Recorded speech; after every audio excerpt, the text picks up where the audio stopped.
Shalom sahabat pendidikan Kristen, berjumpa kembali dengan video dari channel ini. Pada kesempatan kali ini saya tertarik untuk membahas tentang perbedaan garis silsilah Yesus berdasarkan kitab Lukas dan Matius. Jika Anda telah membaca seluruh Injil, Anda mungkin memperhatikan bahwa mereka memiliki banyak kesamaan. Di beberapa tempat kata-katanya persis sama. Di tempat lain mereka berbeda sehingga sepertinya bertentangan. Salah satu contoh ditemukan pada silsilah Yesus. Sahabat pendidikan Kristen, hanya Matius dan Lukas yang memuat silsilah Yesus, dan silsilahnya berbeda sedemikian rupa. Perhatikanlah gambar berikut ini yang ditulis berdasarkan Matius 1 ayat 1-18 dan Lukas 3 ayat 23 sampai dengan 38. Sekilas, ada satu perbedaan mencolok. Silsilah Lukas jauh lebih panjang daripada silsilah Matius. Alasannya adalah Lukas menelusuri silsilah Yesus sampai ke Adam, sementara Matius berhenti di Abraham. Dalam silsilah keduanya, garis dari Abraham sampai Daud kira-kira sama. Tapi begitu melewati Daud, silsilahnya berbeda. Matius menelusuri silsilah Yesus melalui putra Daud, Salomo, sementara Lukas menelusuri garis itu melalui putra Daud, Nathan. Juga perhatikan bahwa Yusuf memiliki ayah yang berbeda di setiap kisah. Yakub adalah ayah dari Yusuf di dalam kitab Matius, Heli dalam kitab Lukas. Bagaimana kita bisa menjelaskan perbedaan ini? Ada 3 tafsiran yang ingin saya jelaskan dalam mengurai perbedaan itu. Mudah-mudahan akan menjadi satu pencerahan bagi kita semua. Yang pertama, tafsirannya adalah silsilah Yusuf dibandingkan dengan silsilah Maria. Salah satu penjelasan yang populer adalah bahwa Matius menelusuri silsilah Yusuf, sementara Lukas melacak silsilah Maria. Jika ini benar, perbedaan silsilah masuk akal. Pikirkan tentang silsilah Anda sendiri sejenak. Jika Anda melacak silsilah dari garis ayah dan garis ibu, maka akan ada perbedaan dalam pohon keluarga Anda. Ayah dari ayahmu dan ayah dari ibumu memiliki nama yang berbeda. Dalam kasus Yesus, ayah Yusuf adalah Yakub, sedangkan ayah Maria adalah Heli. Alasan beberapa orang mengambil pendekatan ini adalah karena Matius memfokuskan perhatiannya pada Yusuf dalam narasi kelahiran, sementara Lukas lebih berfokus pada Maria. Lukas menggambarkan percakapan Gabriel dengan Maria dan kunjungan Maria ke sepupunya Elizabeth. Selain itu, meskipun Lukas tidak menyebutkan Maria dalam silsilah, ia memberikan status anak Yesus kepada Yusuf dengan mengatakan seperti yang seharusnya. Lukas 3 ayat 23. Masing-masing petunjuk ini menunjukkan bahwa Lukas tidak bermaksud memberikan penjelasan tentang keturunan Yusuf, melainkan Maria. Tafsiran yang kedua ditinjau dari silsilah kerajaan berbanding biologis. Penjelasan lain bahwa Matius menelusuri garis keturunan bangsawan Yesus dengan menekankan pada klaim mesianiknya atas tahta, sementara Lukas menelusuri garis biologis Yesus. Menurut pandangan ini, Matius memberi kita petunjuk silsilah teologis dengan penekanan pada Raja Daud, bukan pada garis biologisnya.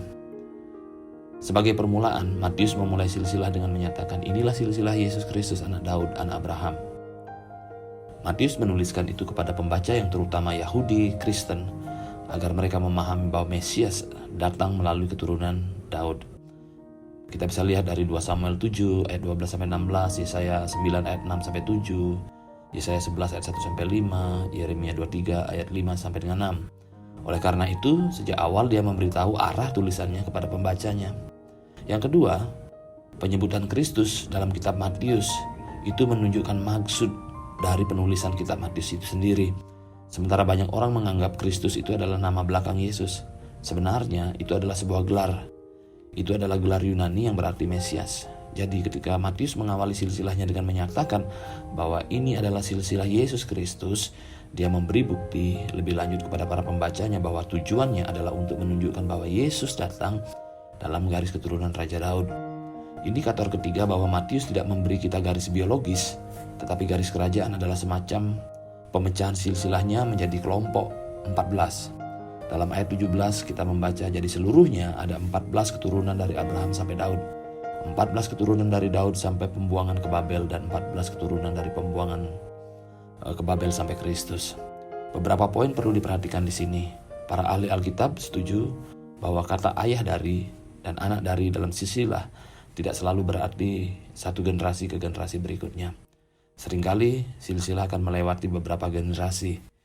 Ayah dari berarti juga nenek moyang orang berikutnya dalam garis keturunan. Hal lain yang perlu diperhatikan adalah pentingnya angka 14 dalam konsep Ibrani Gematria. Gematria adalah praktek pemberian nomor numerik ke huruf Ibrani. Huruf pertama dari alfabet Ibrani, Alef, memiliki nilai angka 1 dan seterusnya. Menariknya, nilai numerik David adalah 14.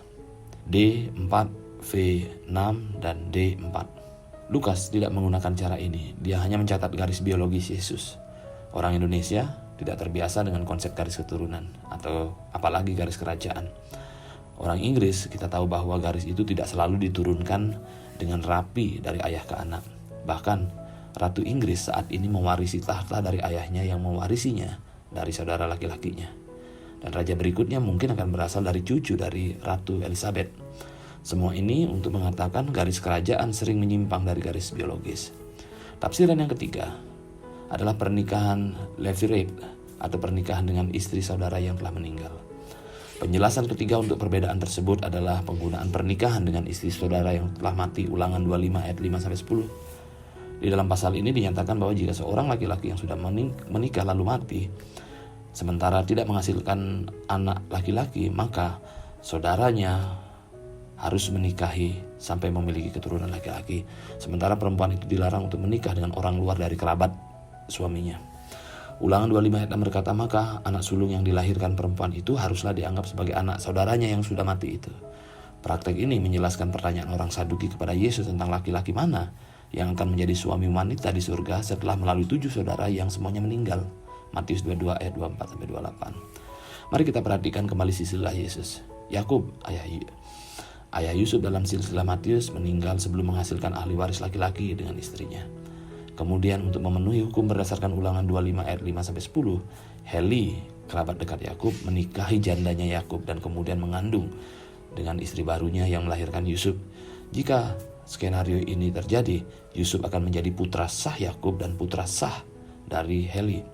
Kemudian Matius menelusuri garis Yakub kembali ke Abraham, sementara Lukas menelusuri garis Heli kembali ke Adam. Lalu manakah penjelasan terbaik dari ketiga penjelasan itu? Saat saya mempertimbangkan 3 tafsiran 2 dan 3 lebih masuk akal sebagai penjelasan yang layak. Dari pendapat pribadi saya adalah bahwa kombinasi keduanya paling baik menjelaskan perbedaan silsilah. Matius jelas tidak mencoba memberi kita kronologi yang ketat tentang bagaimana dia mengelompokkan nama-nama itu ke dalam daftar 14. Selain itu, dengan menelusuri garis melalui Raja Salomo dan Bukanetan seperti Lukas, Matius berusaha untuk menekankan sifat kerajaan dari garis keturunan Yesus. Perkawinan dengan istri saudara yang telah mati juga dapat membantu menjelaskan mengapa nama yang berbeda ada dalam silsilah itu. Memang, kita tidak bisa sepenuhnya yakin tafsiran mana yang benar, tetapi satu hal yang pasti, kita memiliki penjelasan yang masuk akal. Mengapa silsilah berbeda dalam Matius dan Lukas? Sahabat pendidikan Kristen, kiranya uraian kali ini akan memberkati kita semua. Amin.